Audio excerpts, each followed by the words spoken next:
అయితే ఇక్కడ శ్రావణ్ గార్డెన్లకు పెళ్లికి రావడం జరిగింది.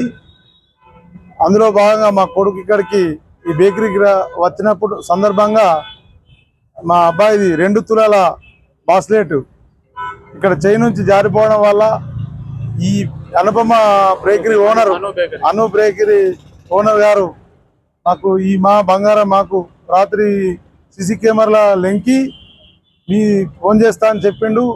అదేవిధంగా రాత్రి 9:30కే మాకు ఫోన్ చేసిండు. చాలా సంతోషము. ఇవాళ ఇటువంటి గొప్ప మనుషులు ఉండడం మన సమాజానికి ఎంతో మేలు. ఇవాళ చాలా మంచి విషయము. మాకు చాలా ఆనందంగా ఉన్నది, మాకు చాలా సంతోషంగా ఉన్నది. ఈ అనుపమ బేకరీ ఓనర్ గారికి అను బేకరీ ఓనర్ గారికి కృతజ్ఞతలు తెలుపుతున్నాం. చాలా సంతోషం.